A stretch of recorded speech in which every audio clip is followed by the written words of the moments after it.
அனைவருக்கும் வணக்கம். இன்னைக்கு வீடியோவில் என்ன பார்க்க போகிறோம் அப்படின்னா, பொதுவாக நம்ம வீட்டு பூஜை அறையில் பல்லிகளை பார்த்தா கண்டிப்பாக அதுக்கு அடுத்து இந்த மாதிரியான பலன்கள்லாம் நமக்கு நடக்கும். அது பார்த்தா நல்லதா கெட்டதா அப்படிங்கிறதெல்லாம் நம்ம நிறைய வீடியோக்களில் பார்த்துருக்கோம். குறிப்பிட்டு அமாவாசை நாளில் இந்த பல்லிகளை நம்ம வீட்டில் இந்த இடத்துல பார்த்தோம் அப்படின்னா என்ன மாதிரியான பலன்கள்லாம் கிடைக்கும் அப்படின்னு சொல்கிறாங்க. அமாவாசை நாளில் பல்லியை பார்க்குறது அப்படின்னு பார்த்தீங்கன்னா ஒரு குறிப்பிட்ட நம்பிக்கையாக இருக்குது. அமாவாசை நாளில் பல்லிகளை நம்ம பார்க்கறது நல்லதா கெட்டதா அப்படிங்கிறது குறித்து பல்வேறு நம்பிக்கைகள் இருக்குங்க. அதில் சிலர் இதை ஒரு நல்ல சகுனம் அப்படின்னு சொல்கிறாங்க. அதே சமயம் சில பேர் இது அபசகுனம், இதை பார்க்கக்கூடாது அப்படின்னு சொல்கிறாங்க. அப்படி அமாவாசை நாளில் பல்லிகளை நாம் பார்க்கறது நல்லதா கெட்டதா? குறிப்பிட்டு நம்ம வீட்டு பூஜை அறையில் இந்த பல்லிகளுடைய சத்தமோ அல்லது பல்லிகள் அங்கே இருந்தால் நமக்கு என்ன பலன் கிடைக்கும், அது நல்லதா கெட்டதா அப்படிங்கிற எல்லா அறிகுறிகளும், அதற்கு மேலே சொல்லப்படக்கூடிய அரிய தகவல்கள் எல்லாமே நம்ம இந்த ஒரு வீடியோவில் பார்த்துடலாம். இந்த வீடியோவை பார்த்துட்டு இருக்கக்கூடிய நீங்கள் அமாவாசையான நாளில் நீங்கள் இந்த பல்லிகளை பார்த்துருக்கீங்களா? அதே போல் இந்த பல்லிகள் எந்த திசையில் இருந்து சத்தம் எழுப்புது அப்படின்னு கவனித்து பார்த்துருக்கீங்களா? நீங்கள் ஒரு முக்கியமான செய்தியோ அல்லது முக்கியமான விஷயம் நீங்கள் பேசிகிட்டு இருக்கும்போது கண்டிப்பாக அந்த பல்லிகள் சத்தம் போடும்போது ஒரு நிமிஷம் நம்ம யோசிப்போம், இது நல்லதா கெட்டதா?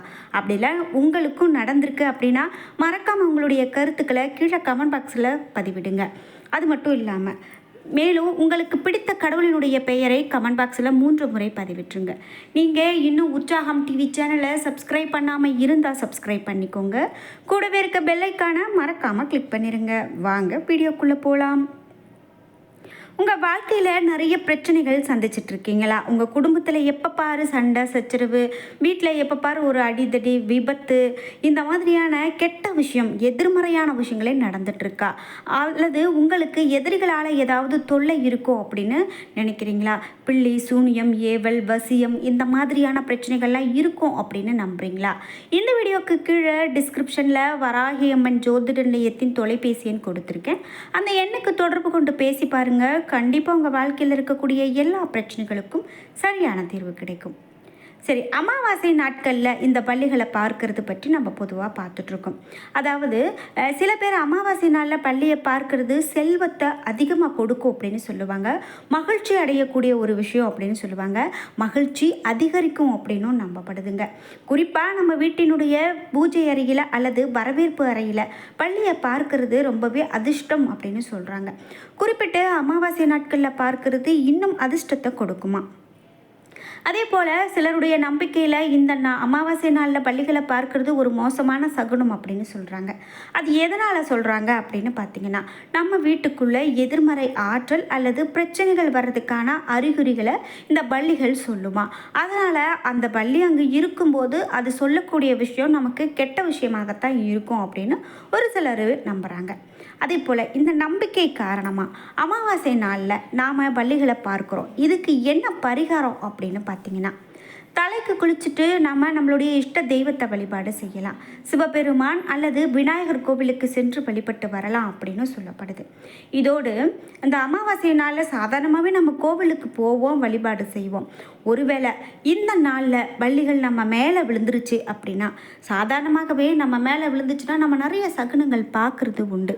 அதில் குறிப்பிட்டு நம்ம தலையில் விழுந்துட்டாலோ அல்லது நம்ம மேலே விழுந்துருச்சோ, நீங்கள் உடனே குளிச்சுட்டு கோவிலுக்கு பக்கத்தில் இருக்கக்கூடிய கோவிலுக்கு கூட போய் அன்னைக்கு வழிபட்டுட்டு வாங்க. நல்லதோ கெட்டதோ, எனக்கு இந்த அறிகுறிகளை கொடுக்குறீங்க, கடவுளே நான் உன்னை நம்பி தான் இருக்கேன், அதனால் எனக்கு நல்ல செய்திகள் வர வேண்டும் அப்படிங்கிறத மட்டும் நீங்கள் வேண்டிட்டு வந்துடுங்க. அதே போல் நீங்கள் ஏதாவது பேசிகிட்ருக்கீங்க, பல்லி அந்த ஏதோ ஒரு மூலையிலேருந்து சத்தம் எழுப்புது அப்படின்னா அது எந்த திசை அப்படின்னு பார்த்து அந்த திசையை நோக்கி நீங்கள் ஒரு வழிபாடை ஒரு வேண்டுதலை வச்சுக்கோங்க. அதாவது எந்த ஒரு விஷயமாக இருந்தாலும் சரி, அது என்னை கெட்டது என்னை அணுகாமல் இருக்க வேண்டும், எனக்கு நன்மை நடக்க வேண்டும், என்னுடைய குடும்பத்தில் சுபிட்சம் பெருக வேண்டும் அப்படின்னு சொல்லி நீங்கள் வேண்டிக் கொள்ளுங்கள். கண்டிப்பாக அது நிறைவேறும். அதே போல் வீட்டில் கருப்பு நிறத்தில் பல்லி இருக்குது அப்படின்னு நிறைய பேர் புலம்புவாங்க. இது என்ன அறிகுறினே தெரியல அப்படின்னு பார்த்தீங்கன்னா, கருப்பு நிறத்தில் வீட்டில் பல்லியை பார்க்குறது நல்ல அறிகுறியாக கருதப்படுறது இல்லைங்க. குறிப்பாக நம்ம வீட்டு பூஜை அறையில் அல்லது அந்த பூஜை அறைக்கு பக்கத்தில் கருப்பு பல்லியை பார்க்குறது அபசகுணமானது அப்படின்னு சொல்கிறாங்க. அதாவது நம்ம வீட்டில் சாதாரண பல்லிகளை பார்க்கறதும் ஒன்று தான். ஆனால் இந்த மாதிரி கருப்பு நிறத்தில் பல்லிகளை பார்க்கும்போது அது கண்டிப்பாக நல்லது கிடையாது அப்படின்னு சொல்கிறாங்க. குறிப்பிட்ட அமாவாசை நாட்களில் நாம் இது மாதிரி பார்க்கும்போது முக்கியமாக அது எந்த திசையில் இருந்து சத்தம் போடுது, அது என்ன சொல்ல வருது அப்படிங்கிறத நம்ம கவனிக்கணுங்க. இந்த பள்ளிகள் அப்படி இப்போ நம்ம காகத்தை என்ன சொல்கிறோம், நம்ம முன்னோருடைய அம்சம், முன்னோர்கள் தான் நம்மக்கிட்ட ஏதோ ஒரு செய்தியை சொல்கிறதுக்காக வர்றாங்க. காகங்கள் இந்த இடத்துல இருந்து சத்தம் போட்டால் இது மாதிரியான பலன் அப்படியெல்லாம் சொல்கிறோம்ல, அதே மாதிரியே பள்ளிகளுக்கும் சொல்கிறாங்க. கடவுளோ அல்லது நம்மளுடைய முன்னோரோ நம்மக்கிட்ட ஒரு விஷயத்த சொல்ல வராங்க அப்படின்னா அது யார் மூலியமாக சொல்லுவாங்க? இந்த மாதிரியான ஒரு ஜீவராசிகள் மூலமாக தாங்க சொல்லுவாங்க. அப்படி பல்லிகள் நம்மக்கிட்ட ஏதோ செய்திகள் சொல்ல வந்திருக்கு அப்படின்னா அது நம்மக்கிட்ட நம்ம முன்னோர்கள் சேர்க்க வேண்டிய செய்திகளாக கூட இருக்கலாங்க. அதனால் இந்த விஷயமெல்லாம் நம்ம சாதாரணமாக சொல்லி நம்ம முன்னோர்கள் சொன்னதை பொய் அப்படின்னு சொல்ல முடியாது. அதனால் இந்த மாதிரியான விஷயமெல்லாம் உங்கள் வீட்லேயும் நடக்குதா அப்படின்னு கவனித்து பாருங்கள். நம்ம பள்ளிகளுக்கு அப்படின்னு தனியாக ஒரு உணவு போட்டு தண்ணி வச்சு பாதுகாப்பு பண்ணி வளர்த்த போகிறது கிடையாது. ஆனால் அது நம்ம வீட்டில் இருக்கும்போது அதை அடிக்கிறதோ துன்புறுத்துறதோ அந்த மாதிரியெல்லாம் செய்யாமல் இருக்கிறது ரொம்பவே முக்கியம். அதனால் குறிப்பிட்டு இந்த அமாவாசை நாட்களில் மட்டும் இல்லாமல் சாதாரண நாட்கள்லேயே பல்லிகளை நீங்கள் பார்க்குறீங்க அப்படின்னா அதை நீங்கள் பெருசாக இது பண்ணி குழப்பிக்க வேண்டாம். சரி, நம்ம வீட்டு பூஜை அறையில் இருந்தால் என்ன பலன் அப்படின்னு கேட்டிங்கன்னா, காலகாலமாக நம்ம வீட்டுக்கு வரக்கூடிய கஷ்டத்தை இந்த வாயில்லா ஜீவன்கள் தன்னகத்தே ஏற்றுக்கொள்கிறது அப்படின்னு சொல்லுவாங்க. அதாவது ஒரு வீட்டில் ஒரு நாய் வளர்த்துறோம், அந்த நாய்க்கு ஒரு உடம்பு சரியில்லை, கஷ்டமாக இருக்குது, ஒரு கஷ்டப்படுது. அல்லது நம்ம மீன் தொட்டியில் வளர்த்துறோம், அந்த மீன் இறந்து போச்சு. இதுக்கெல்லாம் என்ன ஒரு சிலர் சொல்லுவாங்க அப்படின்னா, நமக்கு வர வேண்டிய எதிர்வினையானது ஏதாவது ஒரு பிரச்சனையை இந்த உயிரினங்கள் எடுத்துக்கிட்டுச்சு அப்படின்னு சொல்லுவாங்க. அதே போல் தான் நம்ம வீட்டுக்கு ஒரு துன்பம் வரும் சமயத்தில் வீட்டில் இருக்கக்கூடிய நாய், பசு அல்லது பறவை இதில் ஏதாவது ஒரு உயிரினம் நம்ம வளர்க்கக்கூடிய ஒரு வாயில்லா ஜீவன் நமக்காக உயிரை விடும் அப்படின்னு சொல்லுவாங்க.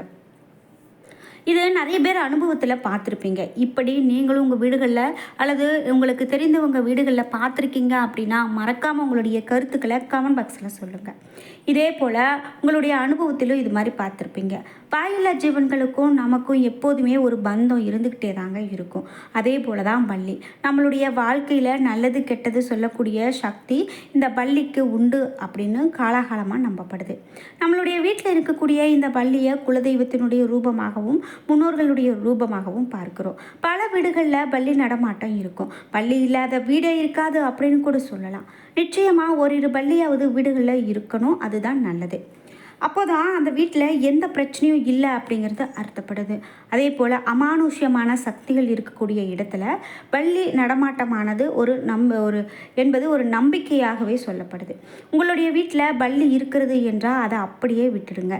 உணவுப் பொருட்கள் மட்டும் அது விழாமல் ஜாக்கிரதையாக பார்த்துக்கோங்க. மற்றபடி இருக்கிற பள்ளியை அடித்து கொன்று வெளியில் தூக்கி போடுறது இந்த மாதிரி வேலையெல்லாம் செஞ்சீங்க அப்படின்னா கண்டிப்பாக அது உங்களுக்கு பாவ செயலுடைய கணக்கில் தான் போய் சேரும். அதனால் அந்த பாவத்தை எப்போதுமே செய்யாதீங்க. சில பேர் வீட்டில் பீரோவுக்கு அடியில் பூஜை அறையில் சுவாமி படத்துக்கு பின்னால் இந்த பல்லிகள் இருக்கும். ஆனால் அது சத்தம் எழுப்பாது. இப்படி ஒரு வீட்டில் பல்லி இருந்து அது சத்தம் எழுப்பவில்லை என்றாலும் அது ஏதோ ஒரு அபசகுணத்தின் அறிகுறிதான். வாரந்தோறும் வெள்ளிக்கிழமையில் குலதெய்வத்தை நினைத்து வீட்டில் பால் சாம்பிராணி போட்டு அதை புகையை வீட்டு முழுவதும் காண்பித்தா 5 வாரம் வெள்ளிக்கிழமை இதே போல் இந்த பரிகாரத்தை நீங்கள் தொடர்ந்து செய்துட்டு வந்தீங்க அப்படின்னா உங்கள் வீட்டில் பல்லிகள் சத்தம் போட துவங்கும். ஒரு பாசிட்டிவ் எனர்ஜி உங்களுக்குள்ளே கிடைக்கும். குலதெய்வத்தினுடைய ஆசையும் உங்களுடைய வீட்டுக்குள்ளே கிடைக்கும் அப்படின்னு சொல்லலாம். இது மட்டும் இல்லாமல் நீங்கள் சில நல்லது கெட்டதை சந்திக்கும் போது சில முடிவுகளை நீங்கள் எடுக்கும்போது தடுமாறுவீங்க. பள்ளி சத்தம் போடும். அப்போது நம்ம அறியாமல் நமக்கு ஒரு பாசிட்டிவ் எனர்ஜி வரும். அந்த வேலையை செய்தால் சரியாக வரும் என்று ஒரு தீர்மானத்தை கூட எடுப்போம். இப்படி பள்ளியினுடைய சத்தம் நமக்கு நன்மையை தான் எப்போதும் செய்யும். பள்ளி சத்தம் போடாமல் இருக்கும் பட்சத்தில் கவலை வேண்டாம். பால் சாம்பிராணி தூபம் போடுங்க. பள்ளி சத்தம் போட்டுக்கிட்டே இருக்கும். உங்களுடைய வீட்டில் இருந்தால் அந்த குலதெய்வத்தினுடைய ஆசையும் நன்மைகளும் முன்னோர்களுடைய ஆசீர்வாதமும் உங்களுக்கு இருக்குது அப்படின்னு உணர்ந்து கொண்டே இருக்குங்க.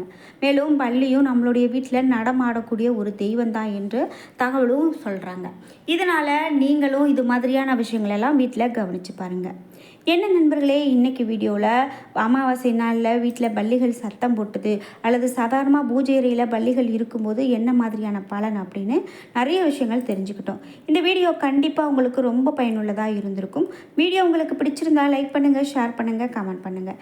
நீங்கள் இன்னும் உற்சாகம் டிவி சேனலை சப்ஸ்கிரைப் பண்ணாமல் இருந்தால் சப்ஸ்கிரைப் பண்ணிக்கோங்க. கூடவே இருக்க பெல் ஐக்கானை மறக்காமல் கிளிக் பண்ணிடுங்க. நன்றி வியூவர்ஸ்.